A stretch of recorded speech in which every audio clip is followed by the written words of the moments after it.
Assalamu alaikum everyone. Welcome to Vocabgram where you learn English with easy lessons. Let's learn some daily use English sentences. And as usual, I'm going to teach you two advanced English structures in this lesson. So before starting this lesson, I have a little request. Kindly subscribe to my channel if you haven't subscribed it yet, and hit the bell icon so that you get the notifications of my all upcoming lessons. And kindly share my lessons. Share my lessons with your family. Share my lessons with your friends. Whoever is interested in learning English. Thank you in advance. Let's learn. जो इस तरह के sentences होते हैं, मैं मरते मरते बचा, या वो गिरते गिरते बची, या हम बाल बाल बचे। ठीक है, हम इस तरह के सेंटेंसेस अपने डेली लाइफ में काफी बोलते हैं। इनको हम इंग्लिश में कैसे बोलेंगे? मेरे पास आपको इस तरह के सेंटेंसेस बोलने के लिए तीन स्टाइल्स हैं। जैसे पहला है नैरोली एस्केप्ड। ठीक है, नैरोली एस्केप्ड भी आप यूज कर सकते हैं, या नैरोली अवॉइडेड यूज कर सकते हैं, या had a narrow escape use कर सकते हैं। अब मैं पहले आपको नैरो एस्केप जो है ना, इसको एक्सप्लेन कर दूं। ये एक फ्रेज है और इसका मतलब ये होता है, जब भी आपने कहना हो ना कि कोई काम, देखो नैरो एस्केप हमेशा यूज होता है जब कुछ बुरा जो था वो होने वाला था, लेकिन बिल्कुल करीब उसके पॉइंट पे पहुंचते पहुंचते ना वो बच गए उससे, जिसको लिए हम उर्दू में कहते हैं ना कि होते होते बचा, या ये चीज होते होते बची, या वो काम होते होते बचा, ये रह गया। ठीक है, नैरो समझ ले, नैरो का क्या मतलब होता है? बहुत तंग। स्केप का मतलब होता है बच निकलना, मतलब कि बड़े ही तंग रास्ते से ना बिल्कुल करीब पहुंच के बच निकलना। अच्छा, अब इसमें आप एक और चीज जहन नशीन कर लें कि नैरो स्केप जो फ्रेज है वो ज्यादातर नेटिव स्पीकर्स यूज करते हैं जब उन्होंने कहना होता है कि डेथ से, मौत से, या किसी इंजरी से बचे। I had a narrow escape. सिर्फ इतना बोल लेना ना कि I had a narrow escape, इसका मतलब ये इसके नेक्स्ट मतलब आगे जो है वो जुमले में कुछ भी नहीं बोलेंगे।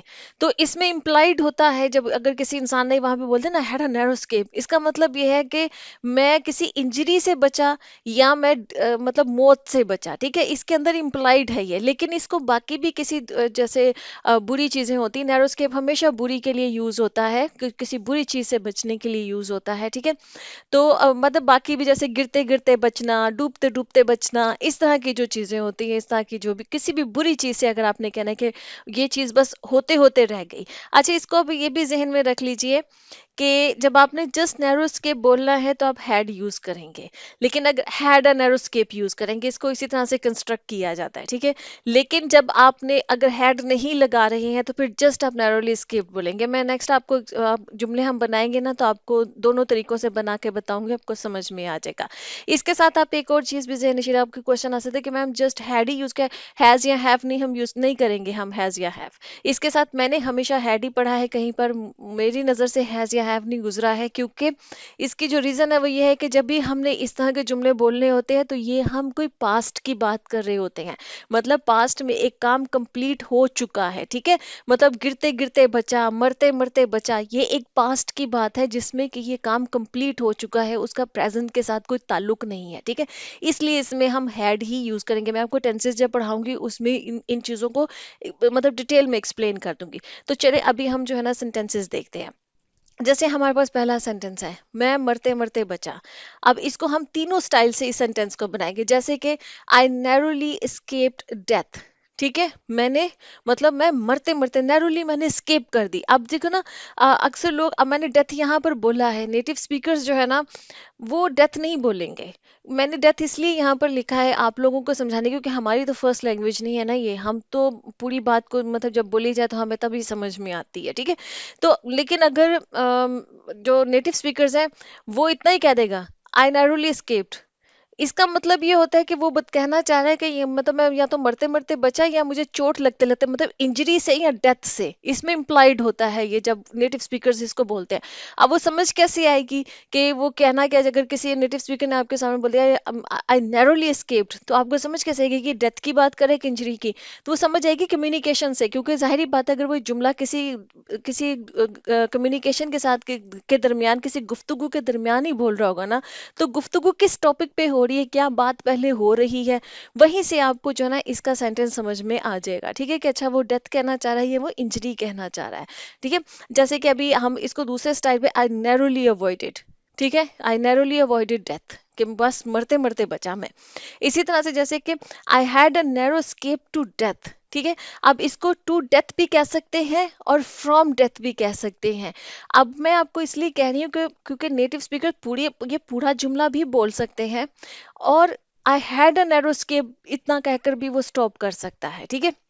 और वो क्यों करेगा स्टॉप, अगर वो पहले सारी बात एक्सप्लेन करे, जैसे वो अपने किसी एक्सीडेंट की बात कर रहा हो खुदा ना खास्ता, तो वो ये क्या कहेगा कि I had a narrow escape, but मतलब पीछे अपने एक्सीडेंट को एक्सप्लेन करके इतना जुमला भी बोल सकता है। यहाँ वो ये भी बोल सकता है I had a narrow escape to death या I had a narrow escape from death, ठीक है। तो ये सारे तरीके जो है ना बोलने के बात करने के ठीक है, बिल्कुल करेक्ट है। मैं हमेशा ये कहती हूँ कि वर्ड टू वर्ड ट्रांसलेशन की तरफ, क्योंकि हम जो नॉन नेटिव्स हैं, हम लोगों को ये आदत होती है कि हम वर्ड टू वर्ड ट्रांसलेशन में जाते हैं। जब आप वर्ड टू वर्ड ट्रांसलेशन में जाते हैं ना, तो फ्लुएंसी जो है ना वो प्रॉब्लम करती है। एक तो हम अपने दिमाग में ट्रांसलेशन में फंस जाते हैं। सेकेंडली ये बात है कि वर्ड टू वर्ड ट्रांसलेशन हमेशा वर्क भी नहीं करती, क्योंकि नेटिव स्पीकर्स हमारी लैंग्वेज से थोड़ी ट्रांसलेट करते हैं, वो तो थॉट्स को ट्रांसलेट कर रहे होते हैं। थॉट्स किस तरह से, जैसे हम अपनी नेटिव लैंग्वेज बोल रहे थे जो उर्दू है या हिंदी है, हम थोड़ी ना किसी और लैंग्वेज से उसको ट्रांसलेट नहीं, हम अपने ख्यालात को डायरेक्ट उस लैंग्वेज में जो हमारी नेटिव लैंग्वेज है, जैसे उर्दू है हमारी या हिंदी हमारी नेटिव लैंग्वेज है, हम उसमें डायरेक्ट उसको ट्रांसलेट कर रहे होते हैं, ठीक है। तो ये एक बहुत बड़ा जो है ना वो डिफरेंस है, ठीक है। अच्छा, जैसे अभी नेक्स्ट जो सेंटेंस है, जैसे वो कह रहे हैं कि वो गिरते गिरते बची, ठीक है, इसको हम कहेंगे शी नैरोली एस्केप्ड फॉलिंग, ठीक है, या शी नैरोली अवॉइडेड फॉलिंग। देखिए, नैरोली अवॉइडेड या नैरोली एस्केप दोनों, वैसे ज्यादातर नैरोली एस्केप्ड होता है, बट अवॉइडेड भी बोला जा सकता है, ठीक है। जैसे आप इसको अगर थर्ड स्टाइल से बनाएंगे, she had a narrow escape to fall या she had a narrow escape from fall, ठीक है, कि उससे बची। एक नैरो एस्केप मतलब बस होते होते बच गया, ठीक है। इसी तरह से जैसे नेक्स्ट है हमारे पास, हम बाल बाल बचे। अब इस सेंटेंस को कैसे बनाएंगे हम, इसमें आप कहेंगे वी नैरोली एस्केप्ड, ठीक है, या आई नैरोली एस्केप्ड। अब ये बाल बाल बचना जो होता है ना, अब इसमें भी आप देखिएगा किस चीज से बचे वो नहीं बताएगा, जिसमें मैंने आपको पहले भी कहा ना कि अगर नेटिव स्पीकर बोलेगा तो आई नैरोली एस्केप्ड या I had a narrow escape, उसका मतलब ज्यादातर उनके यहाँ डेथ या इंजरी होता है, किसी एक्सीडेंट में बच जाना। हम भी आप देखें कि ज्यादातर हम बाल बाल बचे, ये किसी ना किसी डेंजर में अगर इंसान खुदा ना खास्ता फंसा हो, लेकिन इसमें भी बताया नहीं जा रहा था जब हम अपनी जुबान में बोले बाल बाल बचे, मतलब बोल नहीं रहे होते किस चीज से, वो इम्प्लाइड होता है उस सिचुएशन पे या पहले जो कम्युनिकेशन हो रही होती है उसमें कि किसके बारे में बात हो रही है, तो पता चल जाता है कि भाई अच्छा उस चीज के बारे में कहा जा रहा है कि बाल बाल बचे, ठीक है। जैसे वी नैरोली एस्केप्ड या आई नैरोली एस्केप्ड, या we had a narrow escape या I had a narrow escape, मतलब मैं बाल बाल बचा। और it was a narrow escape, ये भी सेंटेंस बोला जाता है, it was a narrow escape, मतलब कि बस बाल बाल बचे, ठीक है। ये भी आए हुई के साथ भी हो सकता है, या यू जो भी सब्जेक्ट आपने लगाना है, या जस्ट आप ये भी कह सकते हैं it was a narrow escape, इसका भी मतलब यह है कि बस बाल बाल बचे या बाल बाल बचा, ठीक है। अब ये डिपेंड करता है समझ कहाँ से आएगी कि वो कम्युनिकेशन किस बात पे हो रही है, गुफ्तगू किस बात पे हो रही है, ठीक है। अब जैसे नेक्स्ट है बच्चा डूबते डूबते बचा, इसको क्या कहेंगे, the child narrowly escaped drowning, ठीक है, the child narrowly avoided drowning, या the child had a narrow escape to drown या फ्रॉम ड्राउन, ठीक है। चलिए जी, नेक्स्ट है बस फेल होते होते बचा। अब बस भी हम अक्सर यूज करते हैं, बस फेल होते होते बचा मैं, ठीक है, वो होने ही वाला था। तो इसको हम कहेंगे I just narrowly escaped failure, या I just narrowly avoided failure, या I had a narrow escape to failure, ठीक है। सारे स्टाइल इसके ठीक है। अच्छा जी, अब ये जो सेकंड स्ट्रक्चर आ रहा है, ये मैंने क्यों लिखा है, अभी हम आपको जुमले बताती। जब हमने पीछे क्या हुआ, मरते मरते बचा, गिरते गिरते बची, फेल होते होते बचा, इस तरह के जुमले बोलते हैं ना। लेकिन हम अपनी ही जबान के अंदर इस तरह के सेंसेस जब हमने बोलने होते हैं, तो हम एक स्टाइल ये भी बोलते हैं, मैं बस मरने ही वाला था, या वो गिरने ही वाली थी, या बच्चा डूबने वाला था, ठीक है।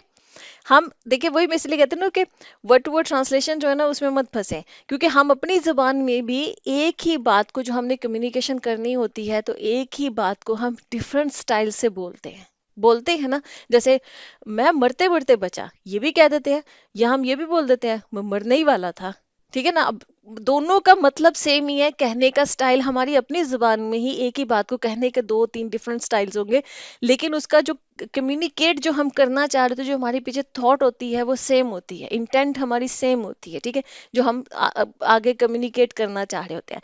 इसी तरह same goes with English language, ठीक है, कि वही चीज जो आप एक बात बोलना चाह रहे होते हो उसको बोलने के जैसे आप तो अपनी थॉट्स को कन्वे करने पे जो है ना फोकस किया करें, वर्ड टू वर्ड ट्रांसलेशन में ना फंसे। इसी वजह से फ्लुएंसी में प्रॉब्लम आती है। जैसे अब इन सेंटेंसेस को हमने अगर बनाना है, तो हम इंग्लिश में हमारे पास इन्हीं सेंटेंसेस के लिए अबाउट टू है, ठीक है। जैसे कि मैं मरने वाला था, ठीक है, I was about to die, I was I was about to die. अब किसी एक्सीडेंट पे ही बात हो रही होगी। आई नैरोली एस्केप डेथ, ये भी कहा जाता है, जैसे भी हमने पीछे पढ़ा, ठीक है, आई नैरोली एस्केप। या आप ये भी बोलते हैं कि I was about to die, ठीक है, कि मैं तो बस मरने ही वाला था। या नेक्स्ट है, वो गिरने वाली थी, she was about to fall, she was about to fall. या जैसे हमने पीछे पढ़ा है नैरोली एस्केप, वो भी लगाया जा सकता है, या ये भी कहा जा सकता है, इस अंदाज से भी कहा जाता है, she was about to fall, ठीक है। इसी तरह से जैसे बच्चा डूबने वाला था, the child was about to drown, ठीक है, the child was about to drown, ठीक है। आगे है बस फेल होने वाला था, I was just about to fail, I was just about to fail, कि मैं बस फेल होने ही वाला था, ठीक है। तो आप नैरोली स्केप भी यूज कर सकते हैं, नैरोली अवॉइडेड भी यूज कर सकते हैं, या आप अबाउट टू भी यूज कर सकते हैं। किस भी इस तरह की आपके मतलब डेली लाइफ में इस तरह की सिचुएशन आए कि जहां पर आपने इस तरह की कोई बात कहनी कि बस ये होने ही वाला था, बस बस होते होते बच गया, तो बस उसके लिए आप नैरोली एस्केप भी यूज कर सकते हैं, अबाउट टू भी यूज कर सकते हैं। इसमें से कोई भी स्ट्रक्चर यूज करके जस्ट अपनी थॉट्स को कम्युनिकेट करने की ना कोशिश किया करें, ठीक है। ओके जी फ्रेंड्स, यहाँ पे लेसन खत्म होता है। होप कि ये लेसन आपको अच्छा लगा है, इंटरेस्टिंग लगा है, आपने कुछ नया सीखा है। Do let me know in comment sections and share my lessons please please please please, and I see you next lesson. अल्लाह हाफिज।